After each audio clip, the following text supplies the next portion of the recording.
So these woods right here remind me when I was a kid.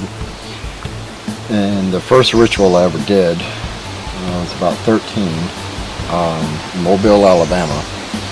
So I used to play in woods like this, so it's not like it was creepy to me or anything. It was just a way of life. And so I'll sneak out of the house, heavy fog, roaming through woods like this, and then I come out to the field on the other side, and it's that's when I conduct my first ritual. And I discuss it multiple times on the page, and actually on the lecture tonight on at Occulticon. But this type of woods, a little bit drier than what I'm used to seeing. But imagine yourself as a 13-year-old, and you're going through woods like this around midnight, and it's heavy fog. You hear owls, everything else. It was walking through the darkness to bring in the light type thing. It was amazing. I love this here. So, let's define frequencies and timing. Now, how can we define that? We can only define it off the physical world. All the equations that are out there, everything, is here in the physical world. We don't have equations on the other planes, or the unveils, or other dimensions. We have speculation, and we have theories. So, everything that we have is here in front of us.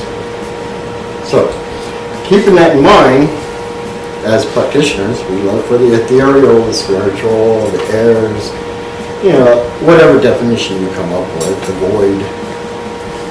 We have these. The formula for it? Not there. There is none.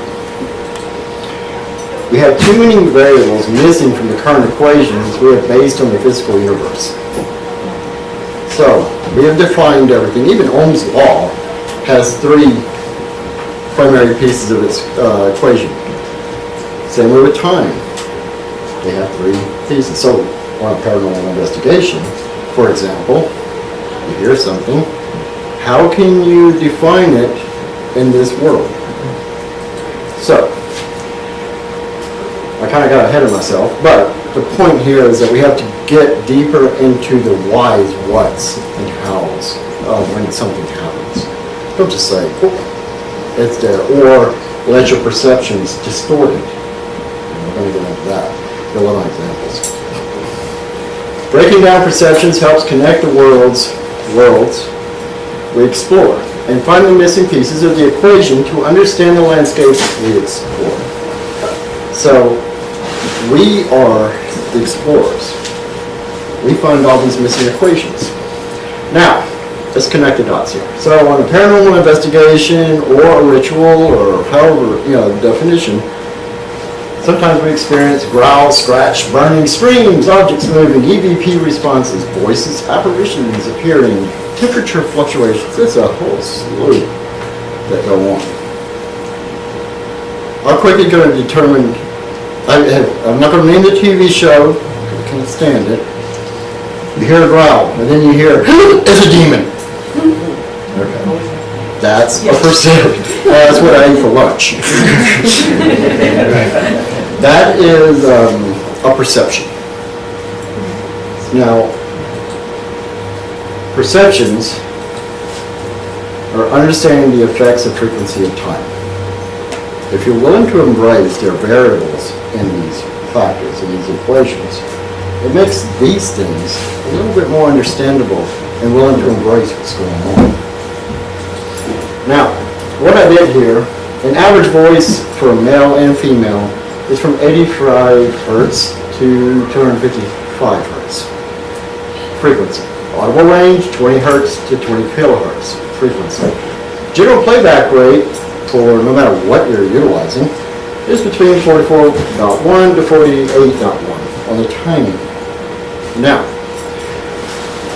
I have an example. My voice. Hello. Very glad to meet you. Okay. That would be great if we heard that when we're doing a ritual or something along those lines, or a ghost investigation. Because of variables in timing,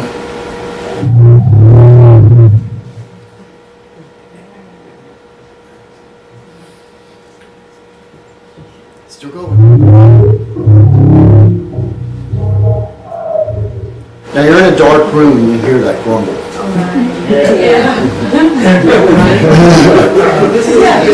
My first response is, Corey, what did you eat? But what this is we're back at two different times, not frequencies. Now, when we get these type of growls in paranormal investigation, we literally go back and play them at different frequencies and times so that we can understand what's going on. And we also play them backwards and forwards. Because my analogy I have on Video to Effect or videos, let's go sun and moon. And I draw a circle on a piece of plexiglass. And I go, it's clockwise. It's the right way. Right? I can take that plexiglass, turn around, and follow the same path. I'm now going counterclockwise. So, if you draw a circle with a piece of string, and you go clockwise, you look underneath it, it's going counterclockwise. The perception of what is right and wrong in this room can be perceived very easily and distorted. So, nice of you. The perception can easily distort the reality of the message. That would have been better timing. That would have been best. Oh yeah, that's a good T-word. Okay. So, it's not just sound, it's our sight. Everything is based off of frequencies. Even the sensation you feel on your skin, that's a frequency. It's an energy. Everything that from temperature, energy levels, all this can be defined in frequencies and time. So, just said that. Anyway, notice I mentioned burning sensation a minute ago. And it's a recent theory. People getting scratched. Is it a demon? Is it an aggressive force? Can I bite your arm for a second? In this world, I'm touching. In another world, my vibration is different, and my speed is different, and I touch. It could be burning. So I may be just doing something as simple as, hey, how you doing? And then you see the big scratch marks, and, well, it's a demon. Yeah. No, calm down. I've seen scarier things at Walmart.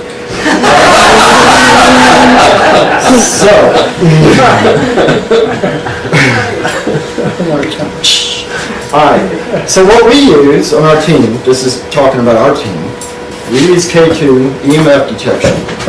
Why check for EMF detection? You hear this a lot. So this little device here, if I keep walking in front of the projector, you're going to get a puppet show in me. Okay, is the K2 meter. It measures electromagnetic fields. But what's in it? Well, it's not one. But the magnet inside of it is triggering it. That's why you can't wear your cell phones when you go on investigation.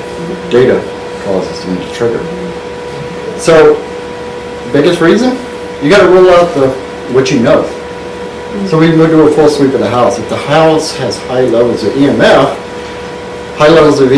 interrupts data and beta waves of the brain. Will cause hallucinations. So if a person is sitting there in their home, I see an apparition. I'm just going to give you a real life story. A woman was freaking out because she saw an apparition going up and down the hallway. Every time she goes through there. We did a full sweep of the house and found out underneath that same location was the most ridiculous levels. We actually had to pull out the milligauss tester and get an actual reading. Average home is between 200 to 600. This location was over 8,000 milligauss. So when I told her, there's a problem, you're just pretty much irradiating yourself. She goes, oh, thank God it's not a ghost. And we walked away. Sorry. We've actually been able to go into more locations and debunk. Yes, go ahead. What was causing that? It was actually her washer and dryer that was causing it, and she had a copper piping over the top. So it was actually creating an antenna effect up to the floor. It was actually ingenious, but when I told her she might want to unplug it, she said it's the landlord's and he would kill her, but as long as it's not a ghost, I am up for it. Was it like a smart washer and dryer? No, it has a front load on it, but Tri-Field, that's this little device in the box here. You're more than welcome to check it out when you leave. It's a device that we can not only measure radio frequencies, because you want to know what's interrupting the brain waves, but also we can measure the natural earth energies. So you've heard the term ley lines? We can use that. Although I am a traditionalist, I also like to use witching sticks, so it's just another form of validation. So EVP recorders, the theory behind that is that frequencies that we don't hear on the ears can be imprinted on digital devices. And Ghost Box, which uses radio waves to allow an entity, whatever your definition of an entity, to speak. What it is, we use a Ghost Box that scans the FM and AM forward and return. So what it does is it spans through at 200 channels a second is our average setting we put on it. What happens is if something comes up and says, best example, you ever watch the TV shows and you hear someone's radio starts playing and switching up? Well, that's an example of it. It's just grabbing a frequency. How am I talking to you? Frequency. So, full spectrum cameras, we want to see beyond what the eyes can see. Actually, I'm the geek of the group. I come up with crazy inventions. Also the electronics engineer part of me. So I actually designed a small, it's no bigger than this, light that I can light up this whole room as a full spectrum light. So it spans the full span of the spectrum, which is very painful when you look at it. It's ridiculous. And the newest gates. Okay, this is where I get to brag on my wife for a second. She came up with a theory. Have you ever watched these TV shows where they're running around with the camera, and all of a sudden they get a battery drain and something happens? Well, she goes, why is everybody using EMF pumps and not focusing on DC? So, she developed, with the help of another electronics engineer, a device that provided constant DC voltage. We had no more battery drains. We also had more activity. So, I turned into Tim of Home Improvement and went, and I created a new one called the newest gates. We nicknamed it that. They put out 1 million volts DC. Hers put out about 700 volts DC. 1 million. Yeah, 1 million. That's not something you test with your tongue. No. Although Corey did take the challenge and touch it. And we did it on live feed on Facebook. And he goes, oh my God, do I have any white streaks in my hair? I said, no, but you got a brown one in your pants. And I'll share an example of the newest gates in a few minutes. I use Tesla coils in the core to stabilize them. So, millimeter detects EMF and temperature fluctuations, also has a near field. I'm not a huge fan of the millimeter because anything emits EMF is not healthy for you, but in low doses, it's fine. A friend of mine, Rob Demarest, did a great example, and he put a whole bunch of EM pumps around him, and he had one of his investigators stand there. The investigator actually started getting huge migraines and started feeling nauseous. And then he says, well, I'll prove my point. Thanks, you can get out of the circle. Guinea pig. And we do sometimes use the Ovilus. It takes energy and attempts to translate into words.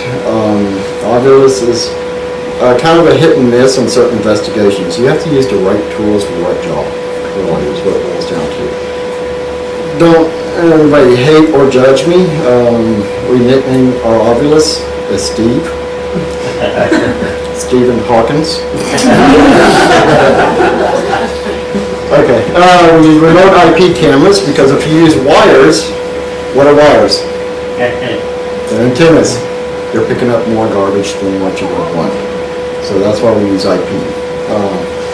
And robot rovers. Yes, I also built a huge Mars-looking rover so that we can go through tunnels in different locations. And we also use drones for those, because some people don't want you going into the building, but you have those things that happen that you can see from outside. So we'll bring the drones up to those levels and be respectful of the property. That's ultimate goal of anything you should do. We'll bring that up. So can we see the trend here? In seeking better communication, we're always looking ways to sync to an unknown variable to better understand the frequencies and energies we're exchanging. That's why we come up with so many different gadgets. It's more of a validation. If we can find that missing variable, we can build a better form of communication. So, now, a practitioner's tools. This list could go on and on and on, because just go to our basement. So, yes, it keeps going. And honestly, it could keep going, because an individual's path, people use different tools. So, with all this, direction of energy, direct energy, energy vibration, etc., and storing, which I should put in there. Pentacles, symbolic energy needed for or created. Robes, shrouding, symbolic, talismanic, consecration, sigils, communication, connection. Got an interesting story I showed Jim last night about sigils. Anyway, talismans, connection, energy, candles, triggers, incense, triggers. Did you know? Oh no, here comes the geek out on me again.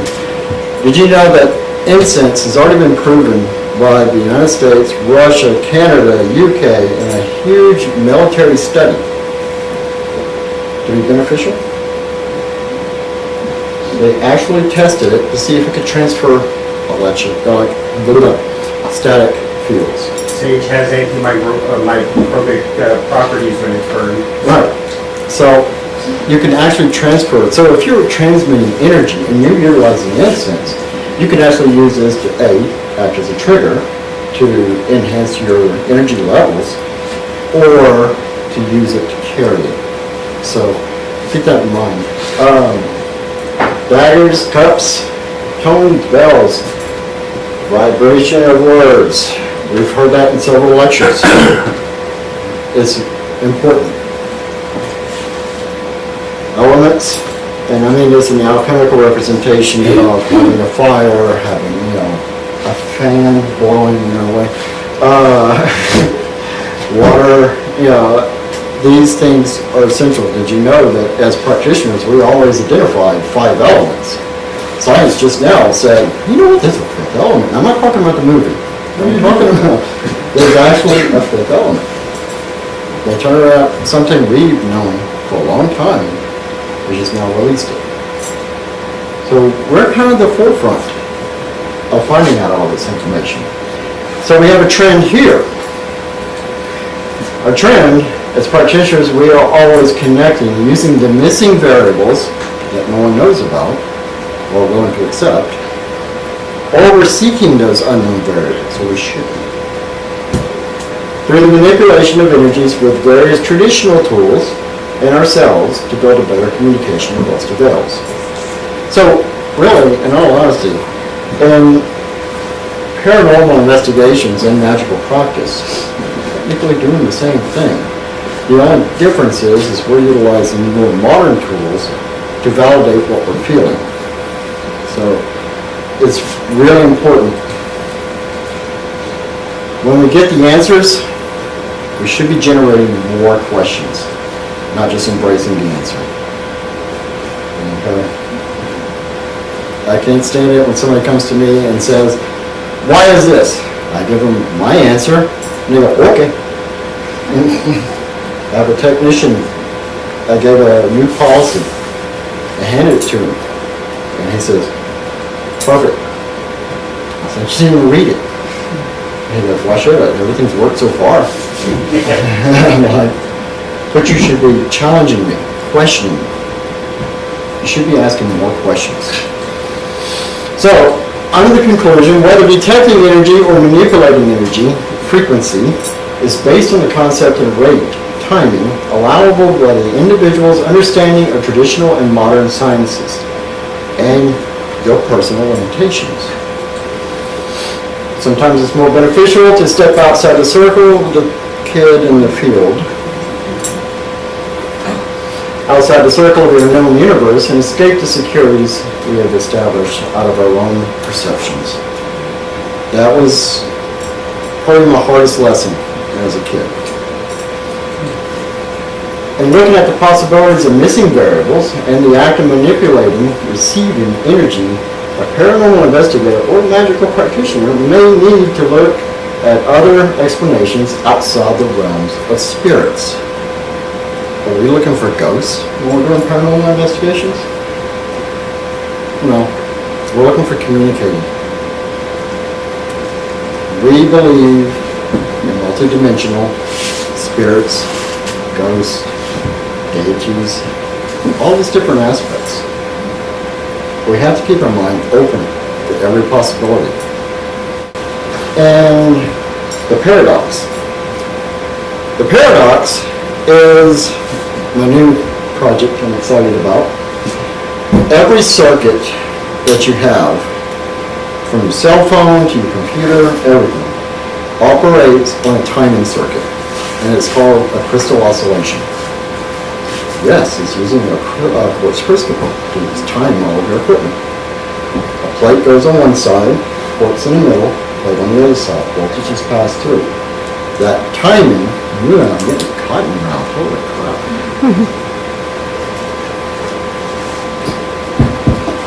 That timing allows everything in your computer or your phone to work in sync. So it could be 15 hertz, it could be 5 hertz, it could be 16 hertz. So what would happen if I took 4 quartz crystals, rising, well this is only 500,000 volts, that's half a finger, 500,000 volts DC. The inner core is a Tesla coil, as designed inside. It does spray out. It does, and so it creates this static field. So, 4 crystals, different times are being produced because you can't get them all the same density. So, what's different times in a single location? It's a paradox. The theory behind this is I can provide a metronome for the other veils to sync up to. So, it's a timing, whether it be a multidimensional being, it's operating in a completely different time scale, but it allows this to produce frequencies pumping out at multiple levels that are not EM, and it's quite interesting because they actually start syncing up over time. So, and yes, nobody goes near it. But, so it is actually arcing across the crystals, and I can measure this with the tri-field and see the pulses at different times. So, and you can't really see it in the dark, it looks amazing inside.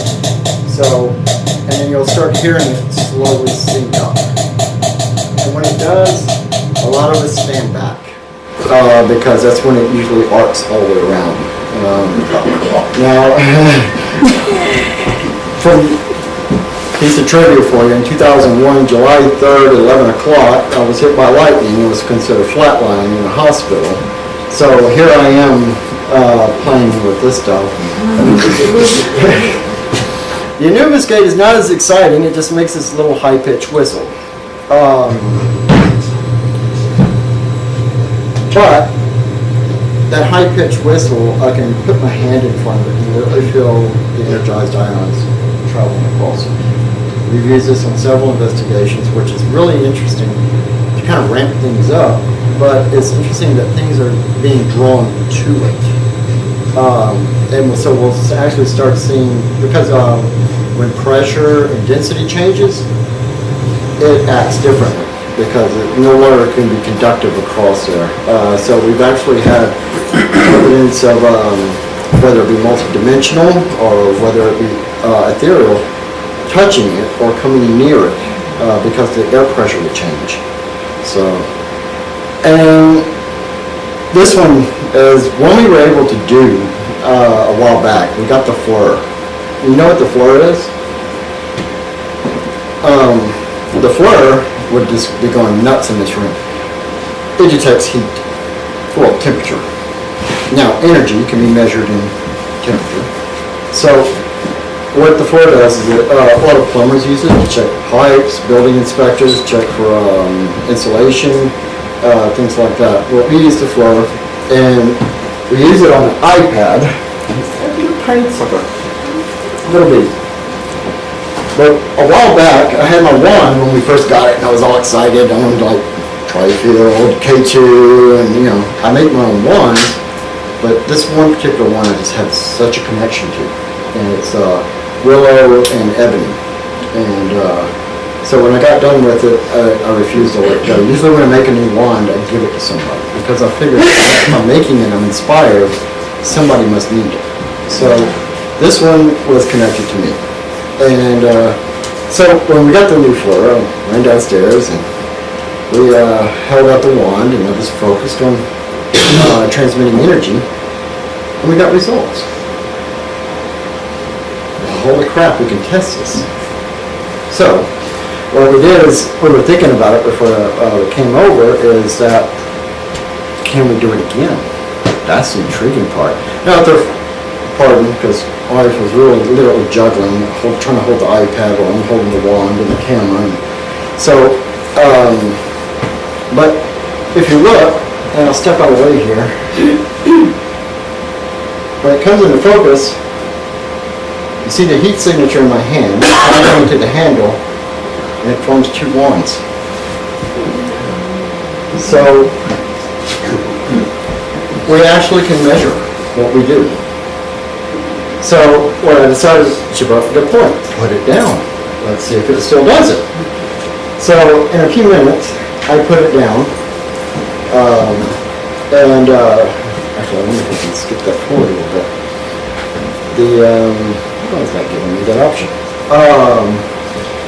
Well, when I put it down, the only heat signature you see is what I was holding in my hand. And so, I should have shortened this one, that's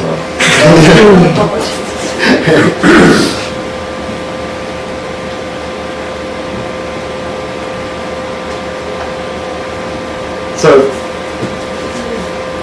almost there. I put it down. I like making my own incense, so if you see all those jars behind it, that's all the different herbs. Yeah. So now you see the heat signature on my hand was, the energy stopped. So don't throw out the tools that you're using. If you don't feel like it's working, it could be a concept of just not able to measure it because it may be working for you. So what's next? Okay. As a practitioner and a paranormal investigator, we got property donated to us in Saskatchewan. We're actually going to recreate a ritual that I did back in the early 80s, early 90s. And it's nicknamed the portal opening. And what we did is we would do this full-blown ritual of pulling in energy. But we're going to bring every piece of equipment that we've got and test it at once. We know what we feel. We know what we know as individuals. How nice would it be to get the testing validation to even make it better? And we're going to be releasing that video. All the practitioners have agreed, not a big thing for them to be filmed. The ones that don't want their face to be seen, that's poor cow. But it's important that we get better at what we're doing. And understanding that stepping outside the circle in the middle of the field may not have been a bad thing after all. It saved me getting a cold. So, but, did you have a question? Yeah, you know, what kind of measurement would you use for a timestamp of a spirit or something coming from a given time frame? You've got a really good question. A recent development in a piece of equipment using Raspberry. It's called DTA, and distance time. I don't know what the A stands for, but because I'm a geek, I'm looking at his design and trying to recreate it. What he does is he uses a 100-foot measuring cord, and it's got a sensor at one end. So it knows how long data travels across here.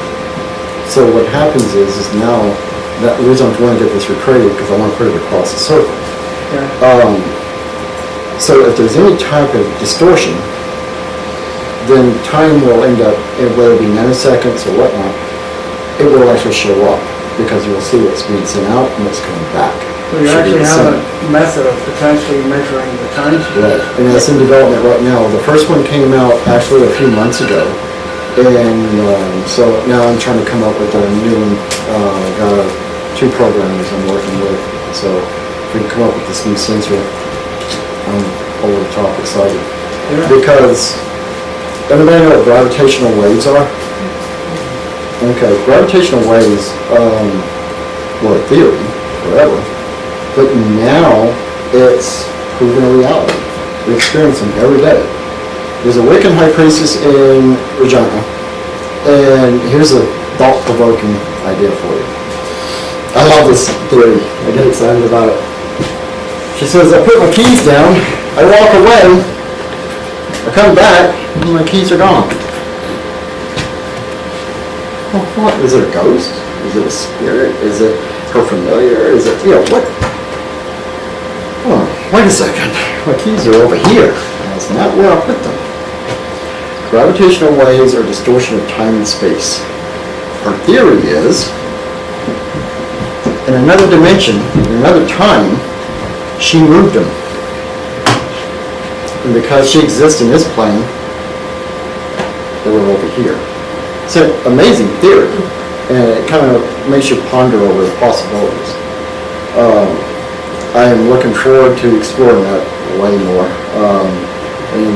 Like you said, the key point of that is having that distance time measurement. Because if we can have that measurement, then we can actually get a validation of that tool. Key component. Yeah. So, I appreciate your time. And look us up on P.A.S.T.ca. It's kind of a roll to our website and to the episodes on Access 7.